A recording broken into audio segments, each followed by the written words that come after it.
So if you were to choose which faction Games Workshop would add in next to Warhammer 40K, which would it be?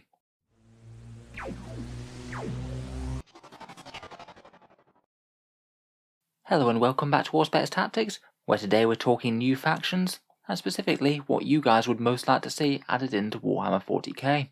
As we all know, the game has tons of factions already, some of which are well supported, some of which are kind of less so. Just over the last 5 years alone, we've seen plenty of small new factions added in.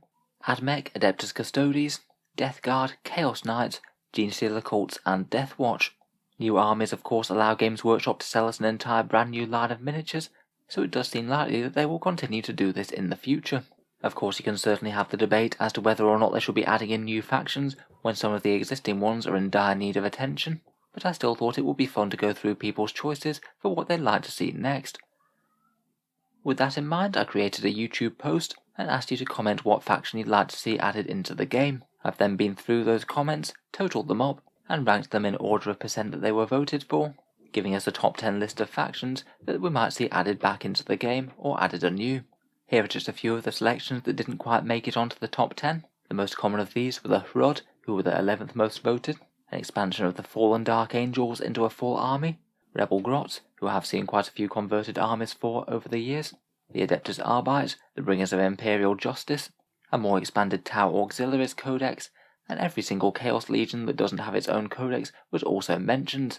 There were tons of cool suggestions though, including making Inquisition into a more playable army, expanding and fleshing out the Sisters of Silence in a similar way to Custodes, Lizardmen or Skaven in 40k, a new Xenos race altogether, making Inari as a full playable faction, Elysians, Eldar Corsairs, the return of the Interrex, the Ratgol, Zotes, or Men of Iron. I think it really does speak of the scope and scale of the 41st millennium that there are really that many choices as to what Games Workshop could release next. In any case though, let's get into the top 10 and talk through each of your choices.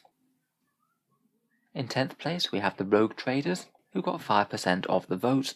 They hark back to the very beginning of Warhammer 40k, when the first edition was called Warhammer 40k Rogue Trader. They're independent operatives working far from the Emperor's light, and each one of these nobles carries a warrant of trade, an imperial decree allowing them to bear arms, conquer worlds, and muster armies in the Emperor's name, even though they have little supervision or direct oversight by the imperial administration. It is interesting that one of the factions that started the whole 41st millennium isn't really represented in the game all that much, though Games Workshop did release that recent Kill Team box where you had a plucky force of rogue traders fighting off the Nurgle mutants of the Galapox infected who'd overrun their ship. They did have pretty nice miniatures as well, including this one that you can see here, a bunch of futuristic feudal-themed infantrymen, and of course a trusty canid dog. The fact that Games Workshop's made nice new miniatures for them quite so recently maybe does make them a tiny bit more likely, but I kind of feel it's hard to justify them fielded as entire armies all unto themselves. I sort of feel like their forces might not be all that dissimilar from the forces of the Imperial Guard, and it might be hard to represent a hodgepodge mix of an entire army of rogue traders fielded on the battlefield. I guess they could have a release a bit more similar to how the Inquisition is now, and maybe go down a bit more of an Imperial Agents type approach. In 9th place, with 6% of the vote, we come on to the Eldar Exodites. Again, they've long had a place in the 40k lore, Eldar that fled the fall, long seeing the downfall of their civilization coming, and embracing more simplistic lives on the distant Maiden worlds, saving themselves from the cataclysm that spawned the Eye of Terror and burst Slanesh. There maybe isn't quite as much documentation about them compared with the craft worlds of the Drukhari, but they're often known in the fluff to employ reptilian mounts and creatures, and instead of having infinity circuits where their souls can rest when they die like the craft worlds, they have great world spirits, which work in the same way, with veins of crystals running through the planet. These haven't ever had official miniatures from Games Workshop, though really quite a lot of people that I've seen have kitbashed their own conversions. I guess it's not all that hard to do with things like Lizardmen kits, and maybe some heavy weapons and things from Warwalkers. And again, I'd say that these are quite unlikely to receive a Games Workshop release. The Craftworld Eldar themselves have been dying for an update for a really long time, and it seems that if Games Workshop expands Eldar in any way, they might be more likely to go with fleshing out the Inari properly before they go on to releasing yet more Eldar factions. Still though, certainly would be cool to see Eldar riding dinosaurs. Definitely lots of room for miniature potential there. Next up we come to the Squats. They're 8th and receive 7% of the vote, and are essentially a race of space dwarves that in the 40k backstory are an abhuman offshoot of humanity similar to the Ratlings and the Ogrins. They're adapted to high gravity planets, hence their short and stocky nature, and like dwarves in many other fantasy settings, were particularly famous for their mineral resources and being able to craft powerful weapons. As I'm sure most of you will be aware, they were a faction that was unceremoniously dropped by Games Workshop. They had a model line in the earlier editions of the game, and Games Workshop just chose to no longer keep on supporting them, stating that their civilization had been destroyed by a Tyranid hive fleet. In the current lore, only a few scattered individuals remain, such as this squat bounty hunter that you can see that they released for Necromunda recently. But I think it's interesting just how the word squatted has become synonymous with removing a faction from the game. Warhammer fans certainly have a long memory. Again, I think that these will be very, very unlikely to return as a full faction. 40k kind of has its roots in fantasy in space, but they've tried to distance themselves more and more from that over the years. I don't think they backtrack and release a race of space dwarves again.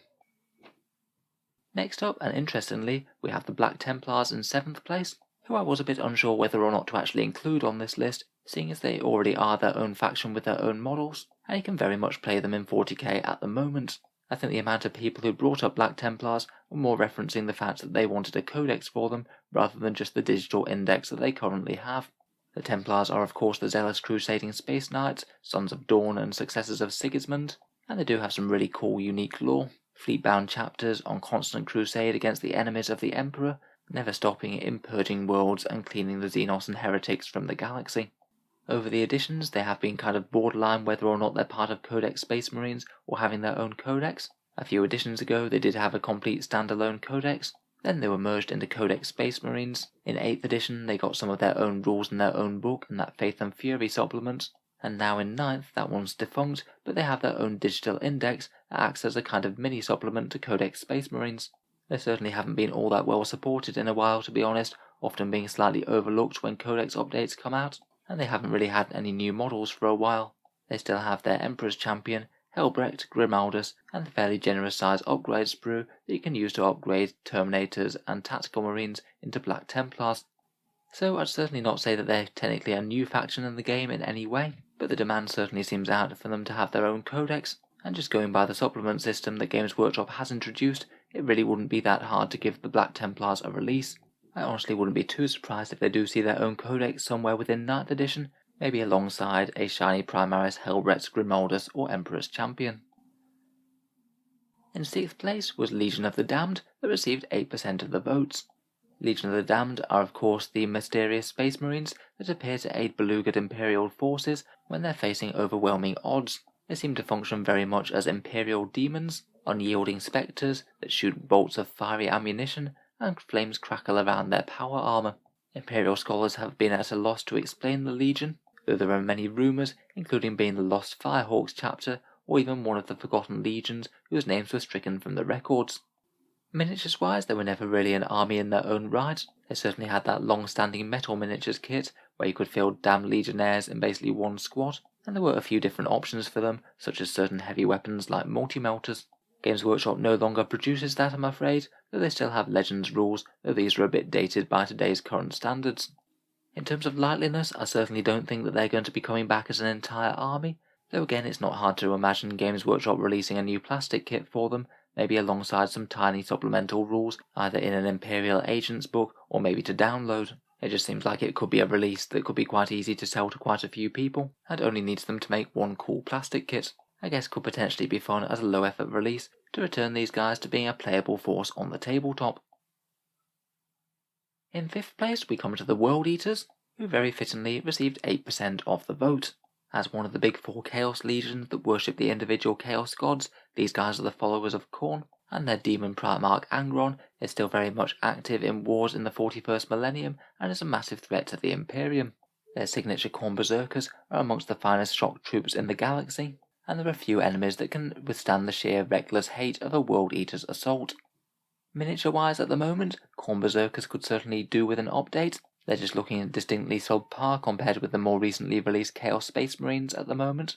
Maybe the slightly more recent sculpt of Khan the Betrayer might show the sort of thing that we could expect from a re-release. Releasing these guys does seem very likely at some point. We've seen both Death Guard and Thousand Sons fully realised with their own unique cult troops and their own armies, though judging by the other legion that received significantly more votes on this poll, they might not be the next in line. In 4th place we come to the Kroot. These alien birdmen receive 9% of the vote, and as a minor Xenos race, they seem like one of the ones that is most likely to get an expansion. The Kroot are avian carnivores of Peck, and as we all know, good allies of the Tau Empire, Kroot carnivores being common sights as alien auxiliaries within Tau armies. They often excel at fighting at close range, where the Tau prefer their ranged combat, though they do have some practices that trouble the enlightened minds of the Tau Empire, such as cannibalizing fallen foes to absorb their genetic traits. As a society, they're fairly low-tech, though utterly ferocious, often ride to war on great beasts such as Narloks, and bitter foes of the Orcs, which have plagued their race for much of their race's history. Currently, of course, they have quite limited units within the Tau Codex: the Kroot mercenaries, Shapers, Hounds, and Krootox riders. They're not desperately well supported there, though. They tend to have very fixed rules, few options, and no unique traits or things. They're certainly not the newest miniatures either. I think more could be done with them if Games Workshop did decide to give them a resculpt. They did have a bit of a Forge World range going at the same time, including those Narlok riders, but I can only assume that they weren't selling desperately well, as they went out of production quite some time ago. I'd say Kroot are fairly low likelihood of getting any more in-depth support from Games Workshop. They really just don't seem to be too into the idea of supporting the Tau alien auxiliaries. Since Kroot and Vespid, no new kits have been forthcoming. With the Forge World range being discontinued, and plenty of other Xenos factions to address, I feel that getting any sort of Kroot standalone codex will be quite far down the agenda. Now we get into the top 3, with the 3rd place being Renegade Guard, getting 13% of the vote. To be honest, Renegade Guard could cover quite a lot of things, including just a more general Renegades and Heretics army list, also known as the Lost and the Damned, maybe embracing things like cultists, mutants, and other various weirdness. In the background of Warhammer 40K, they're just incredibly common in the lore, and it's always been a bit weird that we don't have any sort of official models to represent them. Chaos is this insidious galactic spanning threat. It's well known to corrupt planets, and in general, normal mortals fall far easier to Chaos compared with superhuman space marines. Indeed, in Warhammer 40K novels, they might often be one of the most common antagonists. There's just so much fiction about guard forces trying to retake planets from traitorous planetary commanders, and in many of these new snazzy 40K animations that we've seen, cultists and traitor guard seem to be a really common antagonist. It's interesting that Games Workshop have released some very nice models for them, with Blackstone Fortress and its expansions. We got actual full traitor guardsmen in the Blackstone Fortress game itself, alongside some beastmen, and then there was this expansion with the Renegade Commissar and Ogren, all of which are absolutely awesome miniatures, and I could easily imagine a full army of these. Forge World of course had its own Renegades and Heretics line, which kind of served this purpose for a few editions, though now that's been entirely discontinued and all the contents have been moved to Warhammer Legends. You can still field a Renegade Guard army from the Legends rules, though it's arguably not really part of the main game anymore, at least not the competitive game. Games Workshop themselves also had a Lost and the Damned codex quite a few editions ago, so there's really quite a lot of precedent for Games Workshop going down this route. I will put these guys down as one of the more likely factions to be released as a true standalone army. I can imagine that it will be fairly well received. Maybe the only thing that I think that might be holding Games Workshop back is whether or not they really want to release something that's quite close to standard Guard models. I guess you could argue that there might be a bit of overlap there already, particularly as Guard themselves haven't received all that many releases over the last decade. Just pipped to 2nd place in the list, we have the Emperor's Children. They received 18% of the vote on the post I made, so are certainly in very strong contention as for one of the armies that the community really wants to see next. To complete Death Guard, Thousand Sons and World Eaters, the Emperor's Children are the legion dedicated to Slaanesh, and really embody their excess and perfectionism with their Noise Marine troops. Their Primarch Fulgrim has been reported to be monstrously changed into some sort of snake beast, though has also been missing for millennia, with no truly confirmed sightings of him on the battlefield. In-game, I'd expect them to be using plenty of sonic weapons, blasting enemies apart with waves of sheer sound, and besting people with fine combat weapons with their martial prowess in melee. Perhaps even more so than the World Eaters, Noise Marines and Lucius the Eternal, both could certainly be primed for a miniature update. The Noise Marines are particularly obnoxious to assemble, as you have to buy their sonic weapons separately as an upgrade kit, and then add that to the standard Space Marine kit. Rules-wise, they are one of the more solid ways to field Chaos Space Marines at the moment, but don't really have the same sort of breadth and depth of options compared with the Death Guard or Thousand Sons with their own codexes. If you do want to create some Emperor's-themed miniatures at the moment, though, you do have the option of the Forge World upgrades. They have quite a few Heresy-era options. Again, much like World Eaters, these seem very much on the cards at some point, and with how everyone goes quite so mad for Primarchs, it's more of a question of when than if. I believe that there were a few hints from the Psychic Awakening books as well, teasing the return of Fulgrim. I'm sure that they'd sell plenty of him if he did return in all his glory to Warhammer 40k. Finally, that brings us to the top voted choice on the list, which I must admit I perhaps wasn't expecting to see in first slot, though they are very cool. Here we have the Dark Mechanicum, which hoovered up 19% of the vote, the Twisted Black Mirror of the Adeptus Mechanicus, the Heretic Tech Priests that have chosen to serve Chaos. Much like the rest of the galaxy during the Horus Heresy, the Priests of Mars were split between Chaos and the Imperium, many of them being banished to the Eye of Terror following the defeat of Horus. Over the millennia they have significantly differences between them and their Martian brothers, the Dark Mechanicus being far more liberal and unrestrained, frequently incorporating summoned demons in their technologies, and making good use of forbidden and powerful Xenos tech. The Dark Mechanicus have never had a full army release all in themselves, though perhaps the closest thing to a current miniature that we have are these Negavolt cultists that again came out in Blackstone Fortress.